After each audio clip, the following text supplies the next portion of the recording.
if he lives. If he lives.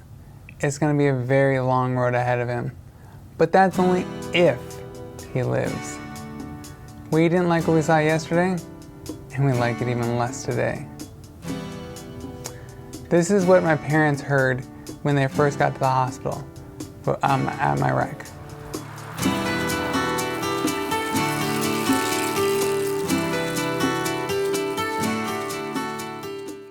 During my childhood, I was sportsy. I loved sports. I loved being active. I was rock climbing. I was wakeboarding, snowboarding, snow skiing. I was in gymnastics. I was fairly good at these sports. I mean, I wasn't professional or anything, but I could get myself around easily. That was like up through high school. I graduated high school in June of 2007, I think it was. And I went to work. I worked at a landscaping business throughout the summer. Came to winter, I decided to go to school. This was a big step because going to college, I was never really interested in school, in high school. I loved high school because there was a lot of people there. But other than that, I'm still questionable about school. I was big into sports. I could snow ski down black diamonds, double black diamonds. I was racing my sister. I was going backwards down a double black or a single black. I was racing my cousin down a double black, not backwards. For wakeboarding, I was working on throwing a backflip. For rock climbing, I wasn't all that amazing. I could climb a 511B. I don't know how many of you know what that means, but it was fun. I was in a gymnastics team. I was in an acros team, and I learned how to be able to throw a backflip off the ground, and so I was pretty proud of that. I graduated high school in 2007. I worked that summer, and then that winter, the fall, I went back to school. I went to college, my first year of college. I took one semester, just simple classes, but I took a speech class, a public speaking class, which I really, really liked. We scored me and my friends scored fairly high in that class, so that was a huge blessing. That Thanksgiving, I went up.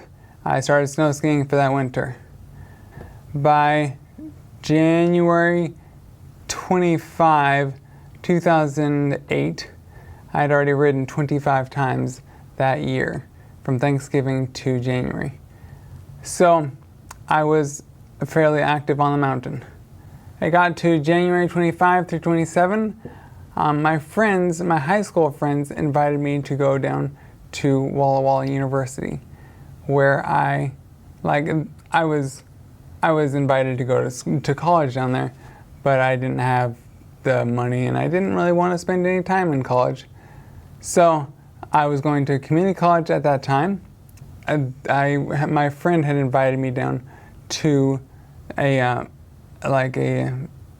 amateur hour. It's kind of like a talent show kind of thing, I guess. So went to that, and that was super cool. Spent the weekend, January 25 through 27. I think they had it on the Saturday night. And then I had to go home on the 27th to get to work.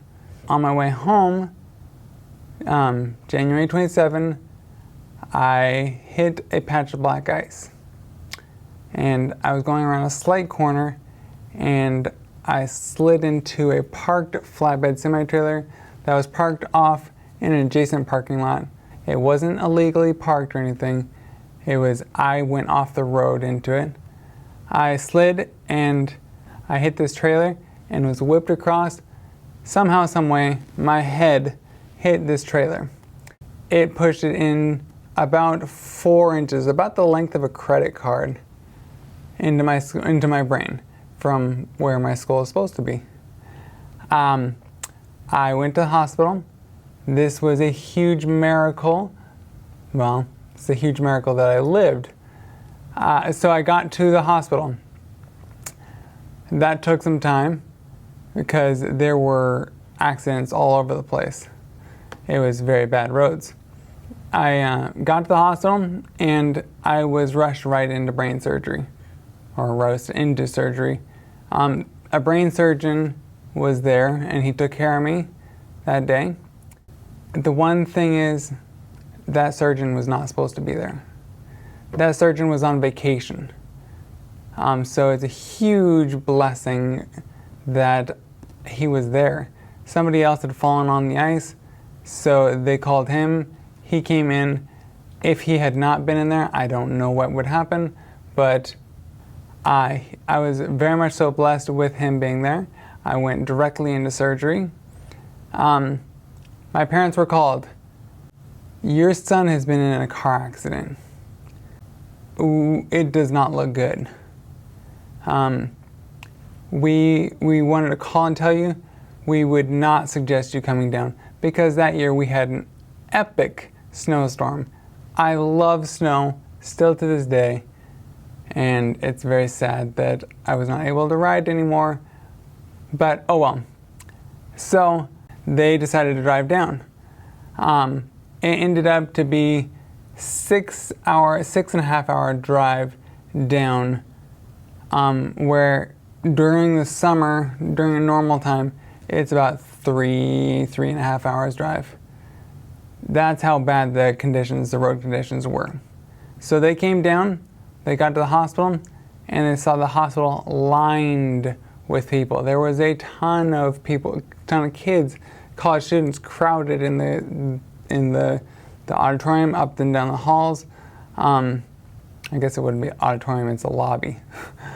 My parents got there and they walked by all these kids, and my sister told me this, that they walked in and they walked by all these kids and they followed a nurse back to my room, and I was in the ICU. My sister said we were walking and this nurse, they kept walking and it was back in the back room or whatever. And the nurse walked by this room and there was this kid that was hooked up to all sorts of stuff, tubes, ventilators, all sorts of good stuff. And she's like, that kid's not gonna do good. I'm sorry. The nurse turned into that room, and that was my room, that was me. I was hanging on to a thread of life. After a few days or so, the doctor, my dad asked the doctor, what are my chances, or what are Nick's chances that he'll still be alive? What are his chances of survival, of recovering? And the doctor thinks for a minute and looks, he's like, I give him a 50-50 chance. But if he lives, he'll probably be a vegetable. He might not ever walk again. He might not ever talk again. He might not ever be a normal human being. So, in all honesty, I would suggest you pull his life support plug. That was terrific news for my parents to get. They didn't know how to act or react, so they prayed. And praise God, they did not pull my life support plug. I spent the next 8 months in the hospital. 4 of these months I was in a coma. I was not in an induced coma, I was in a natural coma. I don't know what you call that. I'm not medically minded, I'm sorry. While I was in the hospital, I was in physical therapy, and I was on the understanding of I couldn't leave the hospital until I walked out. I don't know. My dad, I thought he implied this or he told me this. I don't know. But I guess that was to my understanding. I was like, well, I have to walk out of here. And the doctor or the nurses were like, well, you don't have to. In fact, your insurance will give you a really good walker or wheelchair. And I was like, okay, but I'm not gonna need it because I'm gonna walk out of here. That was my understanding. I was like, doing a wheelchair was not gonna happen. Well, I couldn't walk. From my wreck, the back right portion of my skull was injured. And yeah, so I thought I would be walking, and I was not. I'm still having issues on that. Talking, they said I might not ever talk again. Well, obviously I'm talking right now, but they said I might not ever talk again. Speech therapy. I was in speech therapy for my first hospital, and I thought I was talking just fine. Thought I was loud enough or whatever. Found out that I was whispering. Lately, like I've even had people within the last year or so, people tell me, oh wow, you sound so much better. And it's like, how long have you not seen me? But, so like that's how bad it was. I was silent. Well, I was in a coma for 4 months, so I didn't speak. But I've heard this saying, your diagnosis is not your destiny. And what the doctors told me, I'm not saying, like, I'm very thankful for what they do. I obviously wouldn't be around without them. But what they told my parents, he might not live, he might not walk, he might not talk. I took that as a challenge, and I love challenges. So I was like, I'm gonna walk. I don't need a wheelchair. My insurance bought me a wheelchair, and I ended up going home August of that year in a wheelchair, much to my disapproval. I mean, I wanted out of the hospital. In fact, I thought the doctors were keeping me in the hospital to harvest my organs, to sell on the black market or whatever. That was how much medication I was on. I was on 13 pills twice a day. Yeah, that's a lot. Now I'm down to seizure medication. I'm still on seizure medication, but I'm off of all the others, the painkillers and everything. I don't use them. So in my last hospital that I was at, I was, every time like therapists would move me around, they'd adjust me, and it would hurt a lot. And it's like, well, I just need to stretch, and I was in a gymnastics team before my wreck, and they had stretching like before the show. I unfortunately was not one of those ones that stretched. I would stretch because I was required to, but it was never a good stretch. From my wreck, my brain decided to tell my left hip to grow bone on it. I didn't hurt my left hip.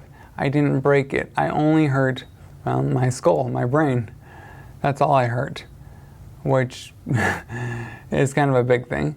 But, so I didn't think I hurt anything really. My brain decided to tell my left hip to grow bone on it. This is called, what I've been told, this is called heterotopic ossification. Correct me if I'm wrong.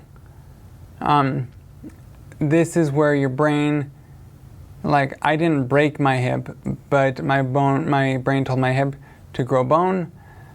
My hip, it started looking like popcorn growing out of it. Extremely painful when doctors and nurses and physical therapists are trying to move you around and stuff. Not comfortable. It hurts. But, oh well. So I was going home, but I couldn't straighten my leg out. I was in a wheelchair at best. I was in bed, but my legs were always bent.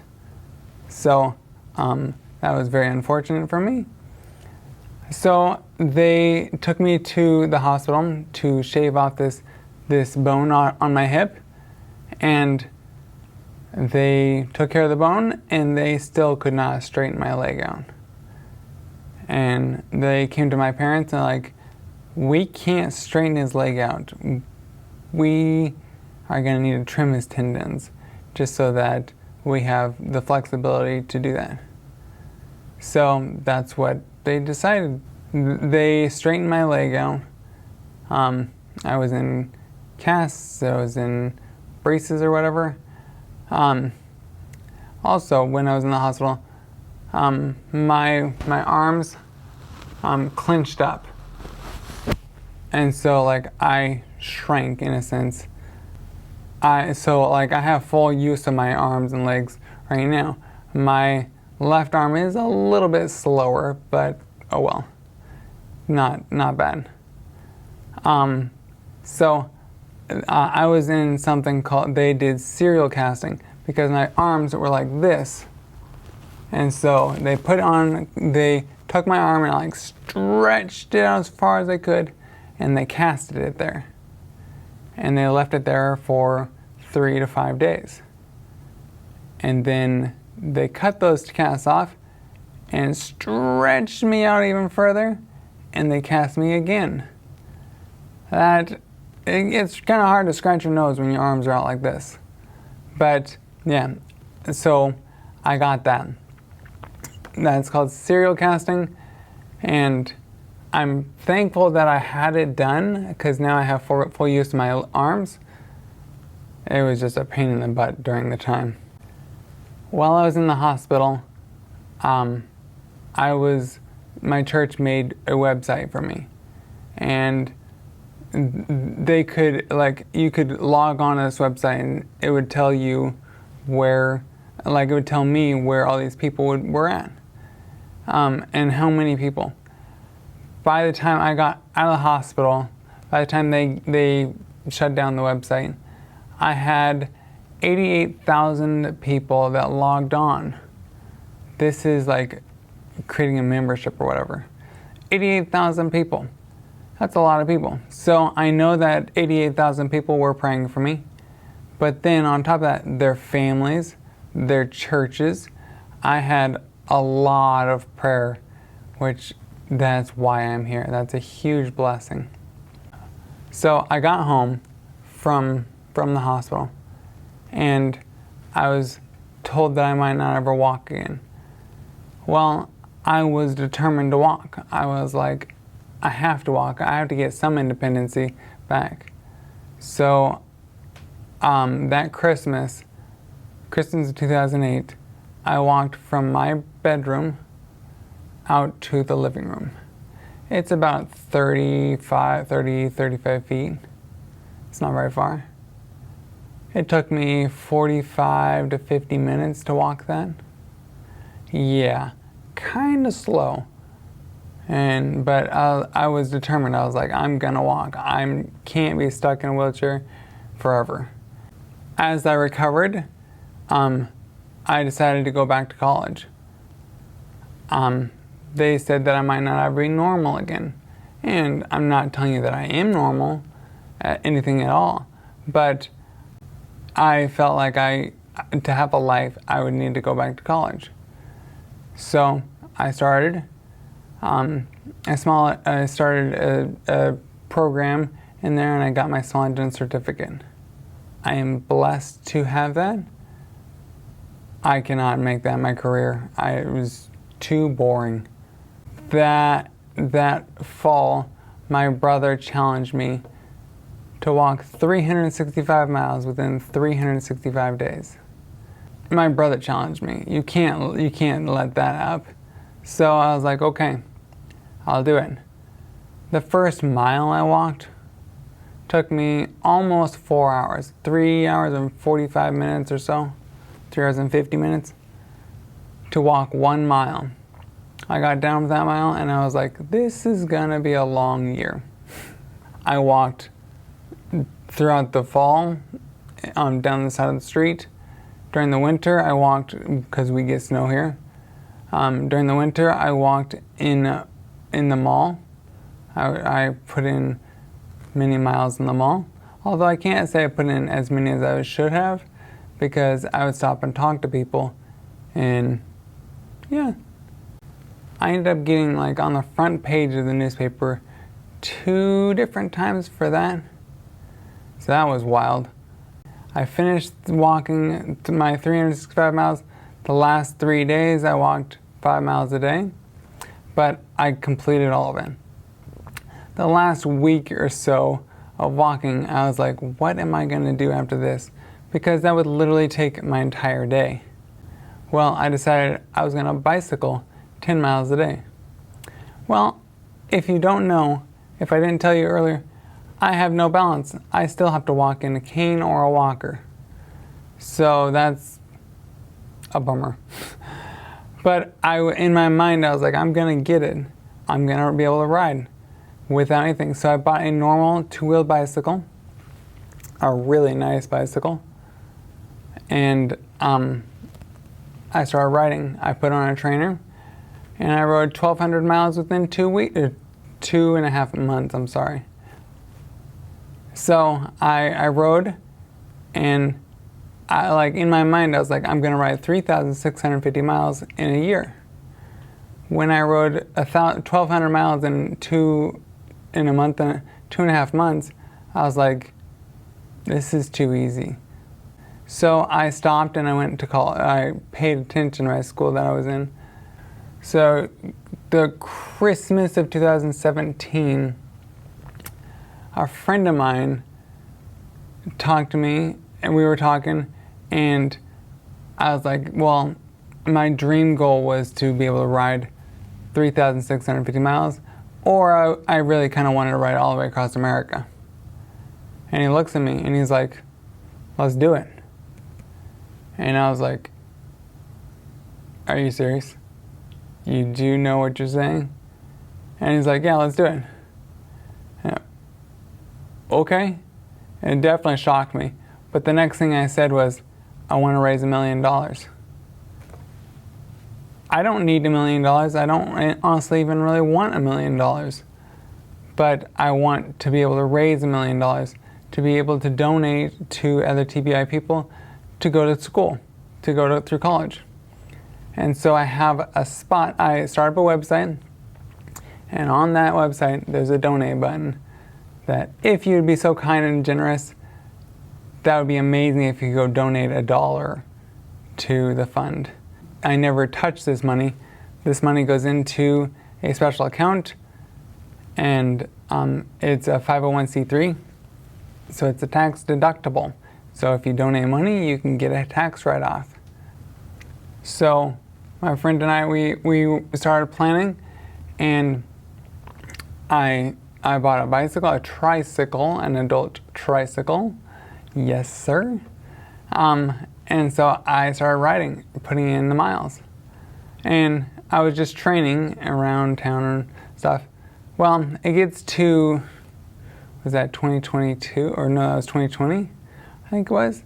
And we were planning on going and riding across the state of Washington. That was like 530 miles or 515 miles or something like that. And I was like, well, I'm gonna do this in 3 weeks just to prepare, so that I could get my name out before we did the big ride. And then COVID hit. So that kind of put a stop to everything. But I had told everybody, I was like, I'm gonna ride this far. And so I started riding. From my house, I'd ride like 20, 30, 40 miles. I'd ride to a nearby town, Athol, or to Spokane, stuff like that. And so I ended up putting 530 miles on within 3 weeks. So I was like, okay, so I can do what I said I did. We were going to ride 2021. I had met a friend and we were going to ride 1,100 miles that year. Just another to get my name out there to prove that I was legit. And so we were training. May 11 comes around, and I get done with the ride, perfectly fine, and I walk inside the house, and I get off my bike, and I was like, oh, wow. And the thing is, it wasn't even that hard of a ride, but it felt like I had just ridden 200 miles. So I got off, and I was like, I'll be fine tomorrow. Maybe some sore muscles or whatever. Well, tomorrow comes along, and I was not fine. It still hurt. And I was like, okay, I'll be fine tomorrow then. And I kept saying that over and over, day after day, week after week. 2-3 months go by, and I was like, I'm not getting better. So I went in and talked to the doctor, and they're like, you've pinched a nerve. And it is 2022, and I'm still affected with this nerve problem. I used to be able to walk in a cane, now I have to walk in a walker. Oh well. I still have this account up. I'm still striving to raise $1 million. The doctor said I might not ever be able to talk again. I have talked to tens of thousands of different people. I've talked at summer camps. I've talked to schools, middle schools, high schools. I've talked to universities. I've talked to jobs, businesses. I've given my testimony at all of them. And so, like, I can talk too much. So my recovery has been nothing but exciting. So it's been difficult, but I'm still recovering. God has blessed me. As I've said, I can do anything you can do. It might take me longer, but I can do it. It's not might, it will take me longer, but I can do it still. So I am disabled, but I'm not held down. So your mind is so flexible, you can decide so much, you can do far more than what you think you can. Far more. I am living proof. So get out there and do something. You can move. You have the ability to. I assume that you have the ability to use your legs. Get out there and do something. Do a marathon. I would not expect that. I would never suggest that, honestly. I wouldn't do a marathon. but if you want to, have fun. But yeah, do something and have fun. So I've received a ton of blessings in my recovery.